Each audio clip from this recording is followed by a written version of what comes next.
એટલે માએ વિચાર કર્યો કે દીકરો કલેક્ટર થઈ ગયો છે. બહુ ખુશ હતી, પણ અંદરથી એને દુઃખ પણ હતું કે દીકરો કલેક્ટર થયો પછી મને મળવા નથી આવ્યો. હશે કે મોટો માણસ થઈ ગયો છે, ટાઈમ ન હોય. પછી બીજું દુઃખ એ વાતનું હતું કે દીકરો તેમને લગ્ન કરી લીધા, એ પણ મને જાણ ન કરી, મને પૂછ્યા વગર લગ્ન કરી લીધા. આ કારણ મેટ્રો સિટીનું વાતાવરણ, આ ઇંગ્લિશ અભ્યાસ, ઇંગ્લિશ વાતાવરણ, ઇંગ્લિશમાં રંગાઈ ગયો. સંસ્કાર પૂરા મળ્યા નહોતા, સંસ્કારની ખામી હતી. એટલે મા તો રુદન કરે છે કે દીકરો હવે મને કેદી તેડવા આવે, હું દીકરા સાથે રહું. હવે તો એમને ઘરે મોટું બંગલો બાંધી લીધો છે અને લગ્ન પણ થઈ ગયા છે. 2-3 વર્ષ આમનામ દીકરાની રાહ જોવે છે. ટપાલ લખે ક્યારેક ક્યારેક, દીકરાની એમના જન્મદિવસ હોય ત્યારે ટપાલ આવે. 2-3 વર્ષ વીતી ગયા પછી એક ટપાલ પાછી આવી. એ અંતરદેશી પત્રો હતા. ત્યારે એમાં લખેલું કે માં, મને બહુ ખુશીના દિવસ હવે થઈ ગયા છે અને તું પણ ખુશી થઈ જઈશ, કારણ મેં લગ્ન કરી લીધા. એની તો મેં તમને ટપાલ લખી નાખી, સમાચાર પહોંચાડ્યા, અને હવે તું દાદીમાં બની ગઈ છે. દાદીમાનો શબ્દ ટપાલમાં વાંચ્યો, બહુ ખુશ થઈ ગઈ કે વાહ, મારા દીકરાને ઘરે દીકરો થઈ ગયો. હવે તો મારો દીકરો મને જરૂર તેડવા આવશે. હવે હું મોટા સિટીમાં, બેંગ્લોર જેવામાં રહીશ, મારા દીકરાની સાથે રહીશ, મારા પૌત્રને રમાડીશ. હવે તો હું વૃદ્ધ થઈ ગઈ છું, એકદમ વૃદ્ધ, આંખે દેખે નહીં પૂરું, કારણ કે એક આંખ તો દાન દઈ દીધેલી. આજુબાજુના મૌલાવાળા નાના છોકરા એમને કાણીમાં કહીને બોલાવે. કાણીની છાપ પડી ગઈ ગામમાં, અને કામ બધે કરે, સ્કિન કાળી થઈ ગઈ, ઉંમર વધી ગઈ હતી, અને છોકરાની રાહ જોવે કે મારો દીકરો કંઈ મને તેડવા આવે. છોકરો આવતો નથી. છોકરાએ જ્યારે લગ્ન કર્યા ડૉક્ટર સાથે, ત્યારે એને એમ નહોતું કીધું કે મારે બીજો મારી પરિવાર છે અને મારી મા છે. છોકરાએ આ છુપાવેલું. છોકરાને એમ થયું કે જો હું મારી માનું કહીશ અને મારી માની પરિસ્થિતિ જોશે, ક્યાંય વાત સાંભળશે કે મારી મા અત્યારે સિટી મૂકીને ગામડામાં ઝૂંપડીમાં રહીએ છે, ઘરના વાસણ પોતાના કામ કરે છે, મજૂરી કામ કરી રહી છે, અને મને આ રીતે ભણાવીને મોટો કર્યો છે, એ આ બધું છુપાવી દીધું. આ ડૉક્ટર પત્નીને કાંઈ ખબર નહીં આ બાબતમાં. ઘણા દિવસ વીતી ગયા. માને એમ થયું કે લાવો હવે હું મારા દીકરા પાસે હું જાઉં, કે એ મોટો છે, મોટો માણસ થઈ ગયો છે, કદાચ એને ટાઈમ ન હોઈ શકે. એટલે પોતે તૈયારી કરી ટ્રેનની અંદર થોડા 2-3 જોડી કપડાં હતા સાંધેલા ફાટેલા એવા, અને સાંધી ધોઈ થેલીમાં નાખ્યા, ને પોતાના એવા ને એવા કપડાં, વાળ વિખેર, મોઢામાં દાંત નહોતા રહ્યા, આંખે પૂરું દેખાતું નહોતું, ચામડી એકદમ જર્જરિત થઈ ગઈ હતી, અને વાંકા વાંકા હાલે, હાથ પગ પણ કંપાટી મારતા હતા, ધ્રુજતા હતા, હાલવામાં કેવરાવે. આમનામ છોકરાને મળવાની તરસ કે હવે હું છોકરાને મળું, પૌત્રને મળું, છોકરાની વહુને મળું, અને હવે હું ત્યાં જ રહીશ. વિચાર્યું ખાલી હાથે ન જવાય. એટલે એમને છોકરા માટે 3-4 જોડી બારવતિયા જે કહે આપણી ભાષામાં દેશી છોકરાઓ માટે લીધા. નાનું હજી બાળક હતું, એમના દીકરાનો દીકરો, પૌત્ર, અને એમના દીકરાની વહુ માટે 2-3 સાડીઓ લીધી, મીઠાઈ લીધી, અને એક થેલીમાં અને બીજી જે એની ટપાલો હતી એના દીકરાની દર વર્ષે આવતી હતી, એ ટપાલ પણ સાથે લીધી, કારણ કે એની અંદર છોકરાનું એડ્રેસ હતું. એડ્રેસ વગર તો મોટા સિટીમાં કેમ જવું? એટલે એ મહેસાણાથી બેંગ્લોરની ટ્રેન પકડે, લોકલ ડબ્બાની અંદર બેસે છે, કારણ કે પરિસ્થિતિ નહોતી એક સામાન્ય રિઝર્વેશન ડબ્બામાં જવાની. એ પણ મુશ્કેલથી પૈસા ભેગા કર્યા, આ કપડાં લેવા છોકરાના અને દીકરાના વહુ માટે સાડીઓ લીધી. હાથમાં 2 થેલી છે, એના કપડાં ધોયેલા ને સાંધેલા હતા, એ 2-3 જોડી નાખ્યા અને વિચાર્યું કે મારે તો મારો દીકરો મને સારા કપડાં લઈ દેશે, હવે તો કલેક્ટર છે, હવે તો મારે બધાય દુઃખના દિવસ પૂરા થાય છે, હવે હું ત્યાં જ રહેવાની છું, મારે ક્યાં પાછું અહીંયા આવવાનું છે. એના ગામ, એના બાજુમાં પાડોશી એના કુટુંબને કહે છે કે હવે હું પાછી નહીં આવું. અને હકીકત એ જ હતી કે પાછી વળતી નથી. એ પાછી એના ગામડાની અંદર એની જન્મભૂમિ ઉપર જાતી નથી. એ જ ઘટના બનશે. કહે છે કે હવે તો હું મારા દીકરા પાસે જતી રહેવાની છું. બધાને છેલ્લે રામ રામ કરે છે, બધાના આશીર્વાદ લે છે, બધાને મળે છે, ને હવે એકદમ ખુશ હતી. એ જેને ટાઈમ થયો એટલે ટ્રેનમાં બેસી ગઈ, બેંગ્લોર પહોંચી. બહાર ગઈ તો ત્યાં રિક્ષાવાળાને અમુકને પૂછે, હવે આના હાલ ત્યારે શું આટલી ફાસ્ટ વ્યવસ્થા પણ નહોતી, ટ્રેનમાં કાંઈ નાહવા ધોવાનું ન હોય, કપડાં પણ નહોતા બદલાવ્યા, મેલા કપડાં, અને ચીથરે હાલ એકદમ કાળી, આંખે કાંઈ દેખાય નહીં. આંખ એક તો દીકરાને દાનમાં આપી દીધેલી, આંખે તો કાણી હતી. ગામની અંદર પણ કાણીની છાપ, આંધળીમાં, કાણીમાં, કોઈ કારીમાં આવી શબ્દ, ગરીબી હોય ને એટલે બધાય નામ પડે. એ જ વ્યક્તિ જો અમીર બને તો એને માણસો સલામ કરે છે. આ ભેદ ન હોવો જોઈએ. ગરીબી હોય યા અમીરી હોય, બંને સમાન હોવા જોઈએ, બંને કુદરતના દીધેલા છે. તડકો છાંયો જીવનની અંદર આવ્યા રાખે. હવે આ માં વિચારે છે કે હવે મારો તડકાનો નાશ થઈ રહ્યો છે, હવે મને છાંયો મળવાનો છે. ટ્રેનમાં બેઠી હસતી જાય, મારા દીકરાને હું રમાડીશ, મારા દીકરાની વહુને હું જોઈશ પહેલી વાર, મારો દીકરો કેવડો મોટો થઈ ગયો હશે, બધાય સાથે હું બેસીશ, બંગલામાં રહીશ, ગાડીમાં ફરીશ. કારણ કે વાત બધી દીકરો કરતો, ટપાલમાં લખતો. દીકરાએ આ 10,000 ફૂટની જમીન લીધેલી, એમાં 6,000 ફૂટનું બાંધકામ અને 3 માળનો બંગલો બનાવેલો, એમાં 2 માણસ અને 1 છોકરું રહે. આ પણ એની માને ખબર હતી, એટલે એની માં તૈયારી કરી અને રિટર્ન નહીં આવવાની તૈયારીએ ગઈ હતી.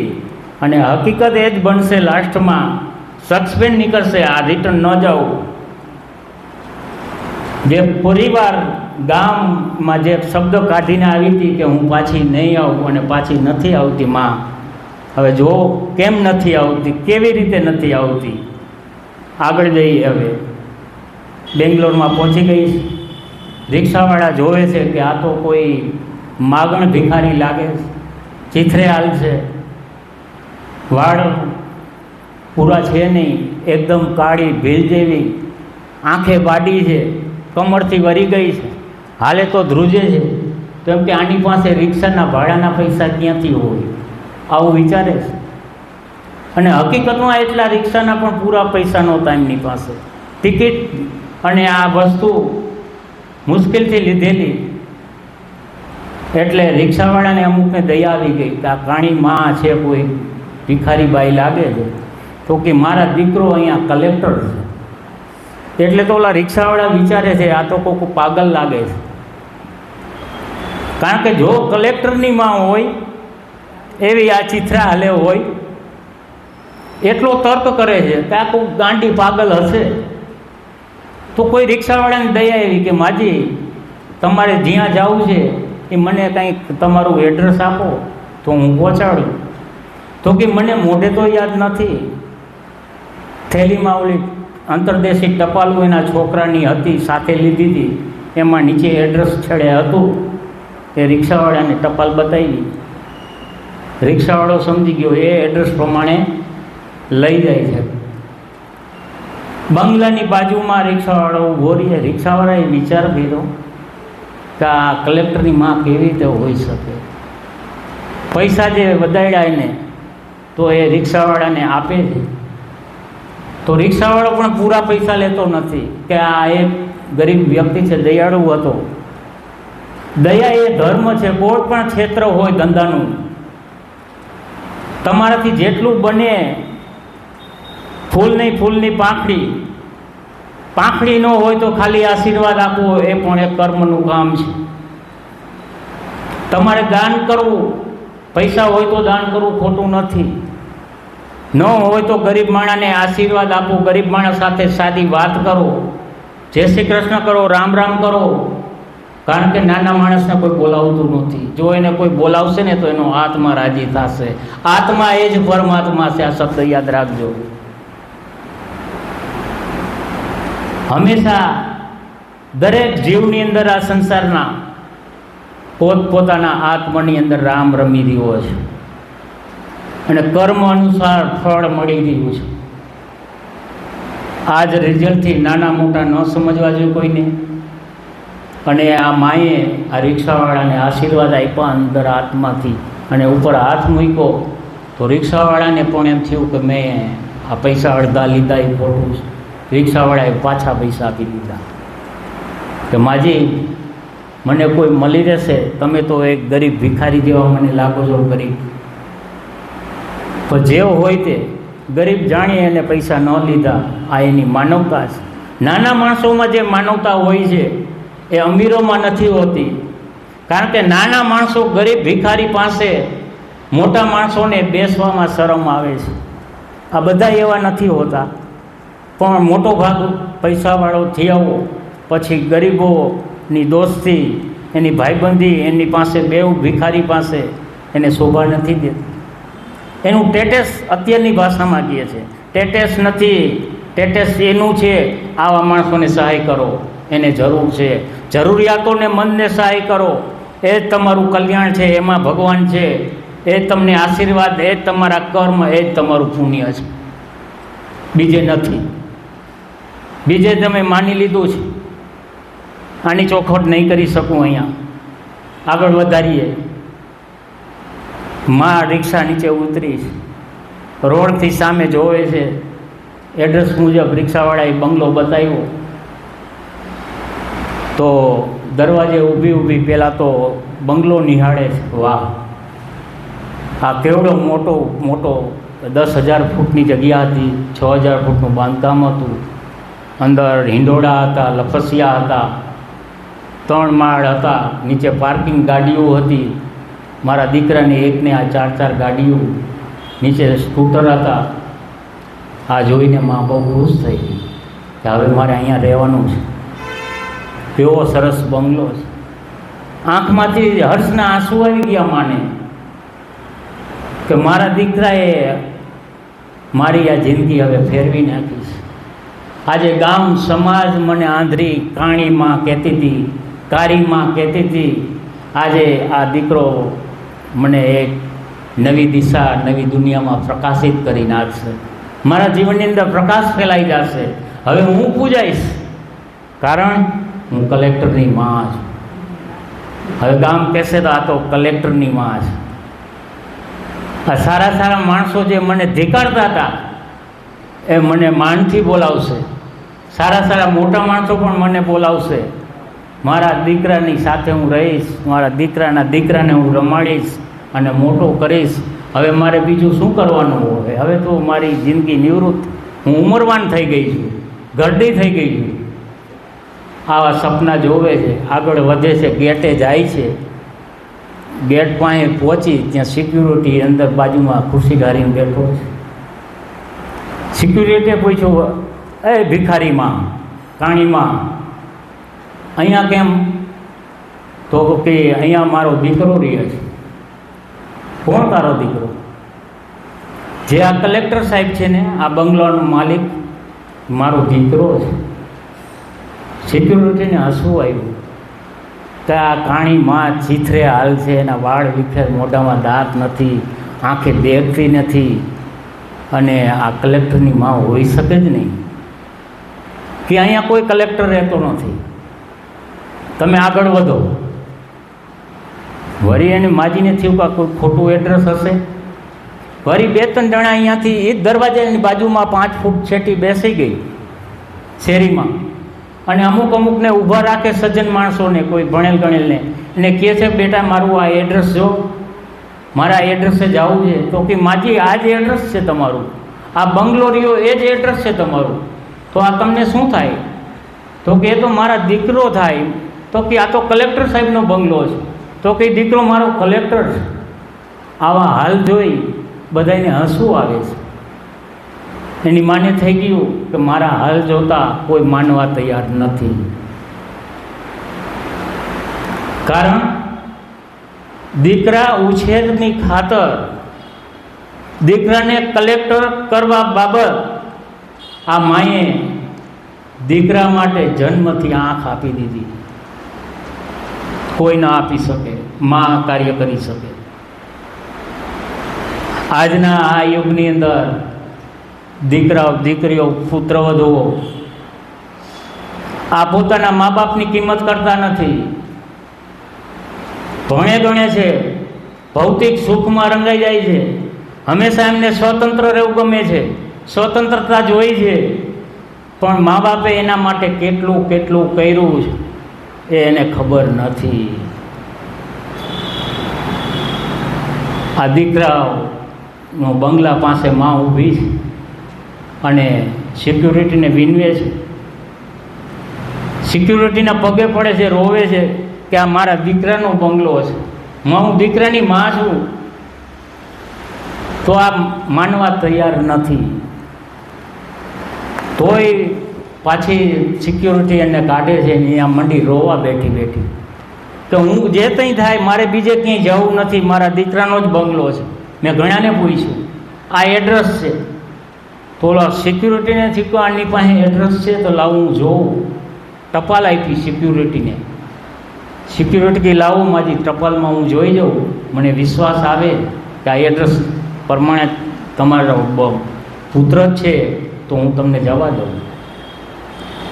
અંતરદેશી ટપાલની અંદર લાસ્ટમાં એડ્રેસ હતું.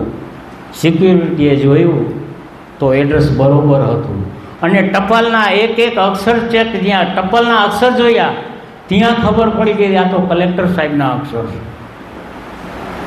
સિક્યુરિટીને થયું હકીકત હોઈ શકે, ગામડાની માં હોઈ શકે, કદાચ કલેક્ટરને માં હોય. કારણ કે આવી સામાન્ય બાબત સિક્યુરિટીને કોઈ કલેક્ટર બતાવે નહીં કે મારે માં છે. એમની પત્નીને પણ નહોતી બતાવી. એટલે કે માજી હવે મને પુરાવો મળ્યો, હવે હું તમને રજા આપી શકું કે આ ટપાલની અંદર જે એડ્રેસ છે બરોબર છે, તમે એ જ જગ્યાએ છો. તો કે આ મારો દીકરો છે. દરવાજો ખોલી આપ્યો. આ સિક્યુરિટીને માએ ખૂબ આશીર્વાદ આપ્યા. ત્યાંથી હરખમાં આવી ગઈ કે પહેલો ને બીજો માળે સાહેબ છે, નીચે પાર્કિંગ છે, વચ્ચેનો માળ જે છે ત્યાં તમે જાઓ, ત્યાં તેમનું નિવાસ છે. આ તો લિફ્ટની પણ સગવડતા હતી, પણ આને તો હરખ લિફ્ટની કાંઈ ખબર પડે નહીં એ જમાનામાં. એ તો હરખમાં ને હરખમાં હાથમાં થેલીઓ અને પગથિયા ઉપર જેમ જોવાની આવી જાય ને એમ પગથિયા ધડ ધડ 2-3 ચડતા બીજા માળે પ્રવેશ કરી ચૂકી. સવારનો ટાઈમ, 9-9:30નો ટાઈમ. કલેક્ટર સાહેબના ડૉક્ટર પત્ની રસોડામાં છે, કલેક્ટર સાહેબ બાથરૂમમાં નાવા છે. વચ્ચે હોલની અંદર ઘોડિયું છે, એમાં આ બાળક ઝૂલી રહ્યો છે, સૂતેલી આરામમાં, નિંદ્રાવસ્થામાં. કલેક્ટરની માં જોવે છે કે વાહ મારા દીકરાનો બંગલો છે. બહુ હરખમાં આવી ગઈ. જે બીજા માળે પ્રવેશ કર્યો તો હોલની અંદર બાળક હીચી રહ્યું છે ઘોડિયાની અંદર. તરત જ થેલીનો ઘા કરી દીધો, છોકરાને વાલથી તેડો. જેવો તેડે જેવો ત્યાં આંખમાં ધડ ધડ ધડ આંખમાં આંસુડા આવી ગયા. મારો દીકરો, મારો પૌત્ર, હવે તો મારે અહીંયા આ છોકરાને હું રમાડીશ, કેવો રૂપાળો. મહેંદી પપ્પી કરવા, મહેંદી વહાલ કરવા. છોકરો જાગી ગયો અને રોવા માંડ્યો, કારણ કે પહેલી વાર મુલાકાત, એમની દાદીની ફર્સ્ટ મુલાકાત. નાનું બાળક હતું એટલે રોવા માંડ્યો છોકરો. તો કલેક્ટર સાહેબના પત્ની આ ડૉક્ટર રસોડામાંથી જોવે છે તો સામે માજી, એના હાથમાં બાળક. આ તો કોઈ દાખણ આવી છે, કાળી માં કોક આવી છે, આ ચૂડલ આવી છે, આ છોકરાનું અપહરણ કરવા આવી છે. દોડો બૂમાબૂમી કરવા માંડી, સિક્યુરિટીને આ તેન માંડી રાડું નાખવા. કલેક્ટર સાહેબ બાથરૂમમાં નાઈ રહ્યા, અહીંયા અવાજ આવ્યો કે આ મારી પત્ની આટલો ગયો કેમ બૂમાબૂમ કરે છે. કલેક્ટર સાહેબ ધોતી વારીને તરત જ બાથરૂમમાંથી બહાર આવે છે. જેવા જોવે છે તો એમની માનો ત્યારે ચહેરો સામે નહોતો. તો એ દોડી, બંને બાજુ દોડ્યા. તો જે પત્ની હતી, ડૉક્ટરના પત્ની, ડૉક્ટર, એ આ બાળકને ખેંચે છે કે લાવ, મારો પુત્ર છે, તું તો કોક ડાકણ છો, તું કોક અપહરણ કરવા આવી છો. એનો ચહેરો જોતા, કારણ કે એને તો એની આમાં જોઈ નહોતી, પહેલી વાર મુલાકાત હતી, ફર્સ્ટ મુલાકાત. અને આનો ચીથરે હાલ, નાયા ધોયા વગરની, સારા કપડાં નહીં, પરિસ્થિતિ ખરાબ, મોઢામાં દાંત નહીં, આંખ નહીં, વાંકી હાલે. અને ડૉક્ટરના પત્ની માનવા તૈયાર નહીં. તો કે ના, આ બાળક મારું છે, આ પૌત્ર છે, મારો છે. તો કે ને મારો છે, તારો પૌત્ર કેવી રીતે? તું અહીંયા ક્યાંથી આવી ગઈ? સિક્યુરિટીને હાકલ મારે છે, સિક્યુરિટી રોડ ઉપર ઊભો છે નીચે, પણ અહીંયા બૂમાબૂમ કરે છે.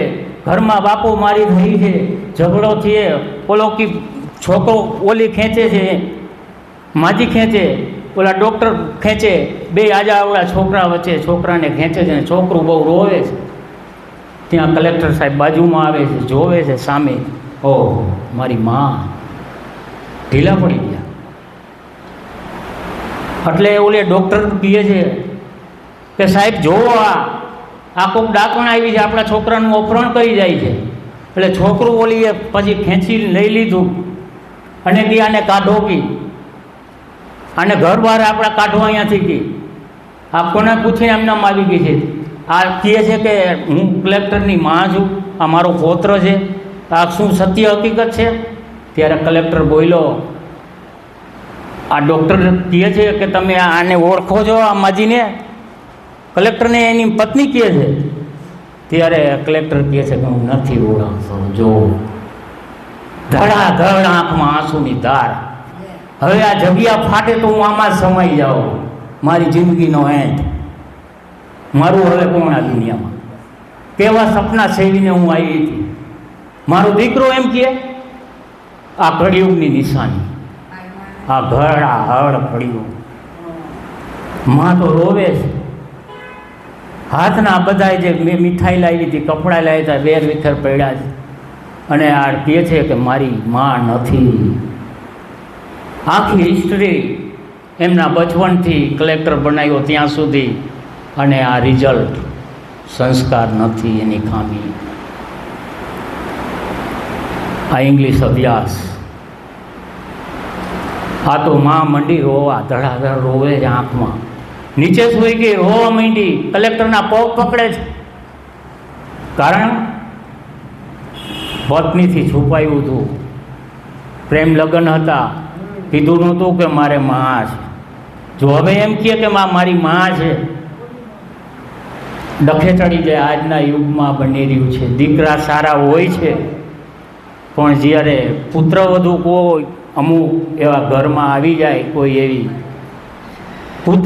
પુત્રને ખબર હતી કે મારી માં છે, છતાં પોતાની જિંદગી આગળ વધારવા માટે, પોતાનું જીવન ધોરણ આગળ લેવા માટે, પત્ની સાથે સંબંધ જાળવવા માટે ખોટું બોલે છે કે મારી માં નથી.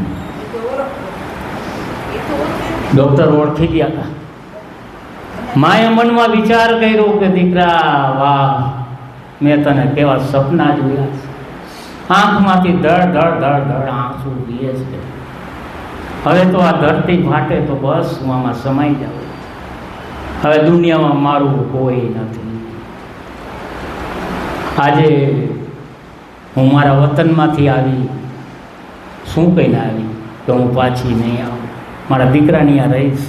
મારા સપના કેવા હતા, આવા બંગલામાં હું રહીશ, નોકર ચાકર, મારે ખાલી આ બાળકને રાખવાનું. આ બંને એકાબીજા સામું જોવે છે. એટલે પછી કલેક્ટર કહે છે એમના પત્નીને કે હું તો એક કલેક્ટર છું, ગામમાં મારું મોટું નામ છે, મને બધા ઓળખે. આવા ભિખારણ બાયું, જેન્ટ્સ, ગઈઢા બુઢા, જે અજ્ઞાનતા હોય, જેનામાં બુદ્ધિ પૂરી ન હોય, અર્ધગાંડા હોય, પાગલ હોય, એવા ઓફિસમાં પણ આવીને કહે છે કે હું આનો પપ્પા છું, કે હું એની મા છું. તો આ એક માગણ ભિખારી કોઈ છે? ત્યાંની માને એમ છે, ઓહ, મારી આ ઓળખાણ આપી, કારણ કે આ છુપાવતું. એટલે એને માએ નક્કી કર્યું કે આજે મારો જિંદગીનો છેલ્લો દિવસ. હવે કોણ છે મારું? મારા જિંદગીના જે કંઈ સપના હતા, સપના ઉપર ચર્ચા છું.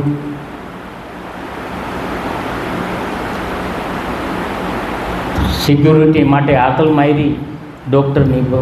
આ ડૉક્ટરે કે આ સિક્યુરિટીને બોલાવો. તો માં કહે છે, બેયને પ્રણામ કરે છે, પગે લાગે છે, આશીર્વાદ આપે છે. અરે ડૉક્ટર કહે છે કે અમારે તમારા આશીર્વાદની જરૂર નથી. છોકરો આંખમાં હિંમત રાખી અને એમના પત્ની સાથે વાત કરી રહ્યો છે. માજીને કહે છે, હું માજી કે હું અહીંયાથી મારી રીતે હું વહી જાઉં છું, કોઈને બોલાવવાની જરૂર નથી, અને હવે હું આ ઘરમાં ક્યારેય આવીશ નહીં.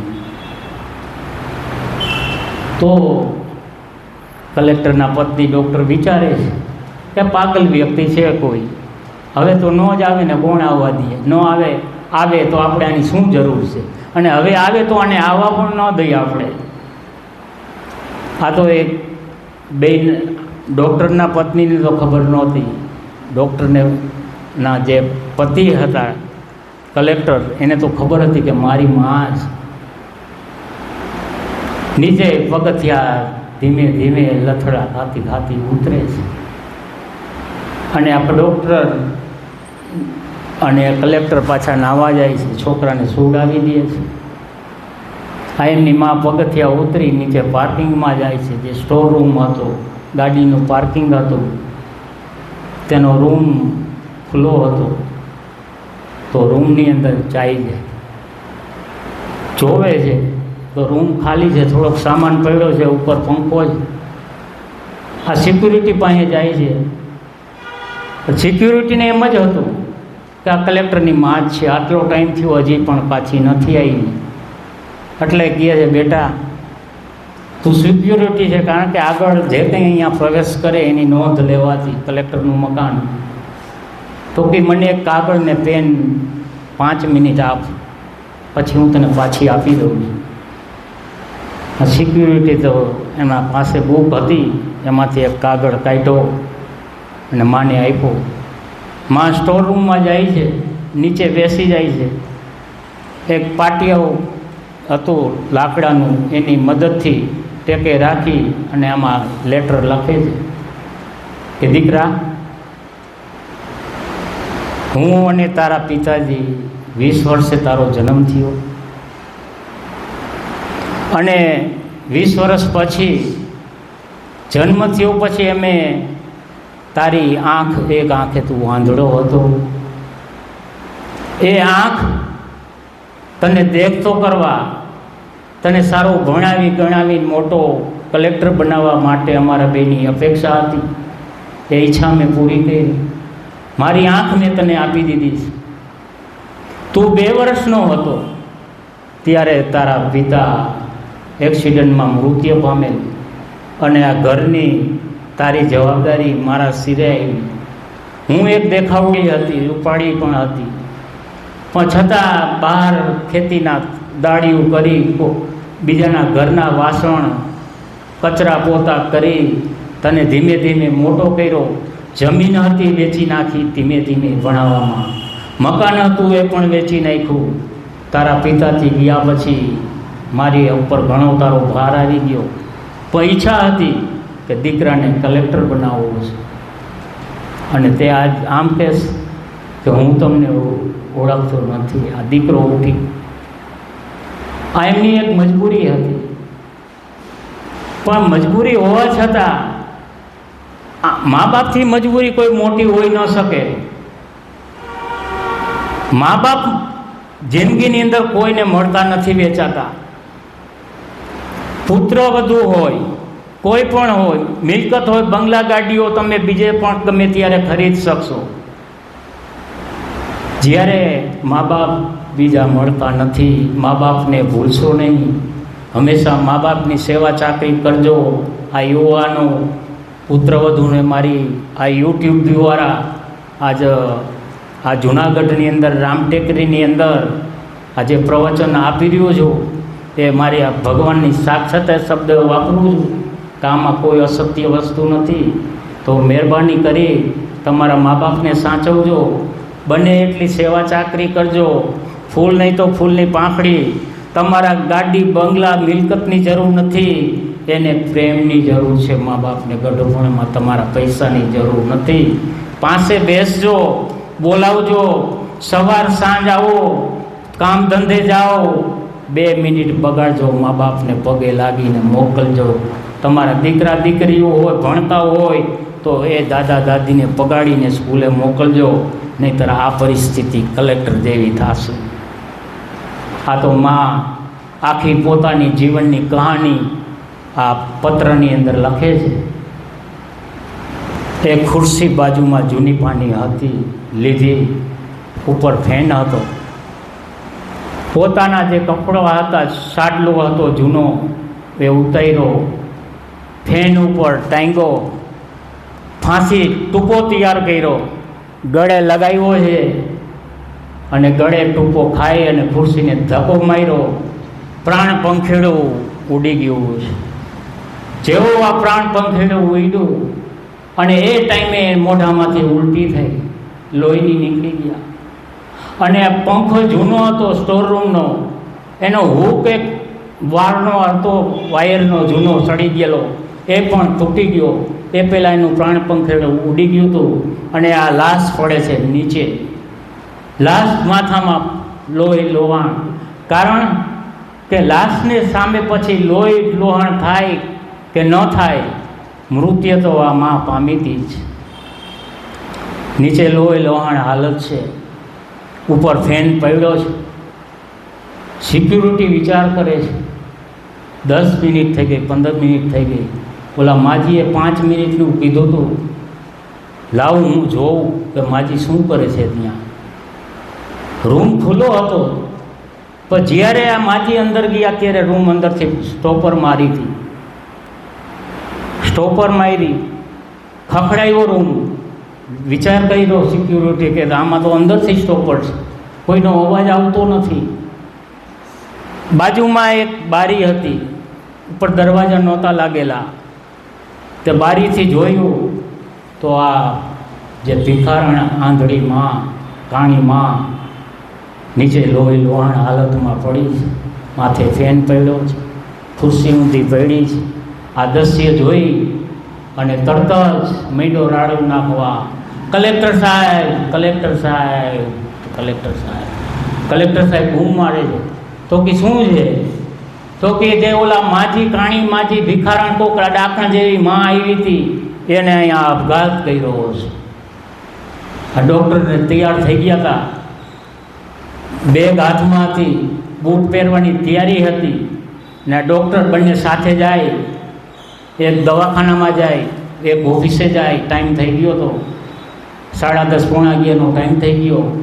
ડૉક્ટરે વાત સાંભળી, બૂટ પહેરવા ન રોકાણ્યા, હાથમાં જે ફાઇલો હતી એમનો ઘા કરી દીધો છૂટો, અને પગથિયે મીંડા દોડવા. પાછળ આ એમના પત્ની ડૉક્ટર દોડે છે, અને આ રૂમમાં સિક્યુરિટી તોડી નાખ્યો છે, અને રૂમની અંદર જોવે છે તો દૂરથી જોયું, કહો હે માં, મારી માં, મારી જનેતા માં. હૃદયથી આ શબ્દો ખીલી નીકળ્યા. આવા ટાણે કોઈ કપટ રહેતું નથી. અંદરના એના અવાજ આ એમના પત્ની ડૉક્ટર ઓળખી ગયા કે એમની જ માં છે. બહુ રુદન કરે છે. માં લોહી લોહાણ છે તો કલેક્ટર સાહેબ બથ ભરી લે છે. માં કરે છે, બહુ રુદન કરે છે, રોવે છે. ડૉક્ટર વિચારે છે આટલું બધું રડે છે એક ભિખારણ માટે. હાલ તો જોયા પાછું આ કલેક્ટરે કીધેલું કે મારી માં નથી. આ એક ડૉક્ટર એજ્યુકેશન ભણેલ ગણેલ સર્જન ડૉક્ટર ઓળખી ગઈ મારાથી છુપાયું છે આ એની માં છે. કારણ કે જે અંદરના હૃદયના શબ્દ હતા એના કોઈ છુપાવે નહીં, કાટ ન લાગે આવા ટાઈમે. કારણ કે જે માં છે જેને જન્મદાતા છે, જ્યારે મૃત્યુ હાલતમાં જ હોય છે ને, ગમે એવો દીકરો હોય ને ઢીલો પડી જાય, ગમે એવો કડક હોય, જ્યારે આટલા ગરીબાઈમાંથી ઉછારેલો મોટો કર્યો, પસ્તાય છે કે માં મને માફ કર, બહુ રોવે છે, રડે છે. ત્યારે આ દસ્ય જોવે છે, કલેક્ટરની પત્ની ડૉક્ટરના આંખમાં પણ આંસુ આવી જાય છે. સિક્યુરિટી પણ રોવે છે, બધા રોવે છે કે સમાજની અંદર કલેક્ટરનું નામ, મારું નામ ડૉક્ટરમાં, હવે તો આ બધું પેપરની અંદર આવશે, અમારું નીચું જોવા જેવું થશે. બંને રુદન કરે છે. પછી રોતા રોતા ખૂબ માફી માગે છે. હવે કોણ માફ કરે? જ્યારે જીવતા જાણ્યા નહીં મર્યા પછી મારા. જ્યારે આ માં જીવતી હતી ત્યારે કલેક્ટર થઈ ગયો, ત્યારે પણ ઘરે તેડવા ન ગયો, ઘરે સંભાળ ન કાઢી. લગ્ન થઈ ગયા તો પણ એક ટપાલ દ્વારા જાણ કરી. એક પુત્રનો જન્મ થઈ ગયો એ પણ પત્ર દ્વારા જાણ કરી. અને બસ ઓળખાણ આપી કે મારી માં નથી. આવા દીકરા જો પેટે પડે એના કરતાં ન હોય, ન ભણાવ્યા હોય. આ જ કલેક્ટરને જો ન ભણાવ્યો હોત ને મજૂરી કરી હોત તો એને માને રોજે રોજ પૂજા આરતી કરે, સાંજે રોજ એના પગ દબાવે આ દીકરો. કારણ કે અતિ ભણાવ્યો, અતિ લાડપિયા રાખ્યા અને ભૌતિક સુખની અંદર માયામાં ફસાઈ ગયો આ છોકરો. એટલે આ જિંદગીની અંદર હંમેશા સંસ્કાર મોટા છે અભ્યાસ કરતા. અભ્યાસ જરૂરી છે, સાથે સંસ્કાર આપવા જરૂરી છે. સંસ્કારની કોઈ સ્કૂલ કોલેજ આ વિશ્વની અંદર નથી. સંસ્કારની કોલેજ હોય તો પહેલાં માં પિતા છે, અને પછી ગુરુ છે, અને સત્સંગ છે. દીકરા હોય, પૌત્ર હોય, નાના હોય, સ્કૂલે જાય તો દાદા દાદીને જરૂર પગે લગાડજો, પછી તમને લગાડજો. કાકા કાકી હોય, જે કંઈ હોય, મોટા વડીલોને પગે લગાડી અને સ્કૂલમાં પહેલાં ધોરણથી છોકરાઓ જતા હોય. આ ભૂલશો નહીં, નહીં તો પરિસ્થિતિ આ થશે. અને આ કલેક્ટર સાહેબ ખૂબ રુદન કરે છે. અને છેલ્લે ડૉક્ટરની અંદર હિંમત આવી. ડૉક્ટર કહેતા કલેક્ટરના પત્ની કે ડૉક્ટર સાહેબ ધિકાર છે, તમને ધિકાર છે. એક તમારી માં હતી તમારી પાસે, કારણ તમને કે જે જિંદગી જન્મ આપવા વાળી હતી, અને તમે મારાથી છુપાવ્યું. મને તો ખબર નહોતી કે આ તમારી માં છે. ડૉક્ટર એક ખાનદાન કુટુંબની સ્ત્રી હતી, ઉછેર એવો હતો ખાનદાન કુટુંબમાં. હવે આ એમના પતિ ઉપર પ્રહાર કરે છે કે મને હું તો અજાણી હતી, તમે મારાથી છુપાવ્યું છે, અને હવે તમે કહો છો કે મારી માં છે. આ તમારા જે આંખના આંસુના, તમારી રાડ અવાજ, એ એક એક શબ્દ બોલે છે કે આ તમને જન્મ દેનાર તમારી જન્મ માં છે. હકીકત એ જ હતું. ત્યારે પત્નીએ કીધું કે આવી તમારી પાસે માં હતી, ઠીક છે, ગરીબી હોય છતાં તમને કલેક્ટર જો બનાવ્યો હોય ને તમારા જો તમે મારા પતિ થયા તો આ માના પ્રતાપે થયા છે, મૃત્યુ પામેલી જે તારી લાશ છે એના પ્રતાપે છે. હવે તમે એની માફી માગો છો.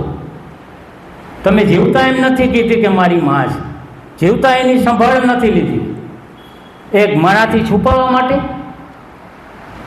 મેં તમને આવા નહોતા ધાર્યા કે તમે એક સજ્જન છો, તમે સત્ય બોલનારા છો, પણ તમે એક હકીકતમાં ભૌતિક દુનિયામાં રંગાઈ ગયેલા છો.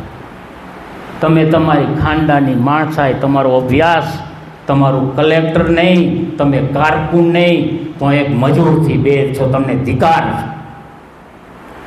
આવા ડૉક્ટર એમના પતિ ઉપર પ્રહાર કરે છે કે જો આ માં હોત, તમે મને કીધું હોત તો આ માને ભિખારણ ન કહેત, સમાજમાં એક ઊંચું નામ લેત અને હું કરી બતાવે. આ માને આપણા જેવી બનાવે, નવા કપડાં પહેરાવે, નવી એની સંસ્કૃતિ, નવા એને બાળક આપણાને મોટા કરેથી તો બાળકમાં પિયાર મળે. આ એને દાદી હોવા છતાં દાદી વગરનો જન્મથી થઈ ગયો છોકરો. હજી છોકરો 3 વર્ષનો જ. તમારી માં હતી, છોકરાને દાદીથી મારી સાસુ હતી. આ ત્રણેયને તમે છીનવી લીધા છે. તમને ધિકાર છે કે તમે આ અભ્યાસ કલેક્ટર કહેવા યોગ્ય નથી. આટલું ડૉક્ટરની પત્ની આમને કહે છે કે આમને આપણા જેવા બનાવી નાખે. આપણા કુટુંબની આપણી માં હતી, આપણે એને રોજ નવરાવે ધોવરાવે, સમાજમાં આપણે કપડાં પહેરાવે, તેને સારી રીતે રાખે, આપણી જેમ કોઈ ન કહી શકે ને બદલાવી નાખે. મારામાં એ શક્તિ હતી. હું પણ એક આજ મારી મા વગરની થઈ ગઈ છે, છતાંમાં એ મા વગરની. તમે મને કીધું નહીં, મારાથી છુપાયું. હવે આ લાશ પડી છે, આજુબાજુમાં સિટીમાં જાહેર થઈ ગયું કે કલેક્ટરની ત્યાં કોઈ ભિખારણ મરી ગઈ છે. આ સિક્યુરિટીએ બહાર ફેલાવેલું. આ બંને બોલી શકતા નથી. આજુબાજુ કલેક્ટરના માણસો એમ કહે છે કે કલેક્ટર સાહેબ કેમ આજે ઓફિસે ન આવ્યા? આજે ત્યાં દવાખાનામાં કે મેડમ કેમ ડૉક્ટર આવ્યા નથી? આ બધા વિચારે છે. ફોન આવે છે, કોઈના ફોન ઉપડતા નથી. એટલે અમુક ગ્રુપ ઘરે આવ્યા. ત્યારે ડૉક્ટર કહે છે કલેક્ટરને પગ જોડી વિનંતી કહે છે કે સમાજથી હવે ન છુપાવો, મારાથી છુપાયું, જીવતા તમે છુપાયું છે. હવે તો આ મૃત્યુ પામેલ માં છે, મારી સાસુ છે. મને સાસુનું સુખ ન મળ્યું. આપણા જેવી બનાવે, હરવા ફરવા લઈ જા, સારા મંદિરે મોકલે, ગાડી આપી દે, તેના માટે ડ્રાઈવર આપી દે, સારા મંદિરે મોકલે, છોકરાને રમાડે તો છોકરામાં પણ સંસ્કાર આવે. જે મા બાપ નથી, ગરડા નથી, એના છોકરા જે ઉછેરમાં અને વગર મા બાપ વગર જે દાદા દાદી છે અત્યારના, એના વગરના ઉછેરમાં ઘણો તફાવત હોય છે. જેને દાદા દાદી જે હોય છે એ છોકરા સંસ્કારી બને છે, કારણ કે સંસ્કારનો પહેલો પાયો ત્યાં જ દાદા દાદી અને માતા પિતા છે. હવે આજુબાજુમાં આખા ગામની અંદર ખબર પડી જાય છે, પોલીસ પણ પહોંચી ગઈ છે, મીડિયાવાળા પહોંચી ગયા, પેપરમાં આપે છે કે ભાઈ આ હકીકત કહાની શું છે. ત્યારે કલેક્ટર બોલી શકતા નથી, પણ ડૉક્ટર કહે છે કે કલેક્ટર સાહેબની માં છે. સમાજની અંદર ડરશો નહીં. કોઈ આવું કોઈના હકીકતમાં બને તો તમારા મા બાપ નાની પરિસ્થિતિમાં હોય ગામડે ને તમે કોઈ ઊંચી પોસ્ટ ઉપર પહોંચી જાઓ તો એમાં શરમ રાખતા નહીં. ગમે તે ચોખવટ કરી લેજો કે અમારા મા બાપ જીવિત છે, ગામડે છે, નબળી પરિસ્થિતિ છે, પણ મજબૂરી હતી. કમસે કમ એની સાથે વર્ષમાં એકવાર મળવા જાજો. ગમે તેવો હોય, તમારી પાસે ડ્યુટી હોય, તમે ગમે તેવા બિઝી હો, ગમે તેવા બિઝનેસમેન હો, છતાં એમાં રજા રાખી વર્ષમાં 2-3 વાર મા બાપની સંભાળ લેવા ગામડે જાજો. અને કોઈ એવા પણ છુપાઈને લગ્ન ન કરશો કે અમારે મા બાપ કે મા કે બાપ નથી. જે હોય તે ક્લિયર કરજો. આ શબ્દની સાથે હું મારી વાણીને વિરામ આપું છું. બોલીએ સદગુરુદેવ કી જય. अपने अपने मात पिता की जय.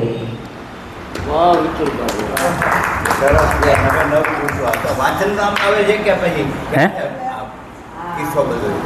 આ હકીકત ઘટના બનેલી છે.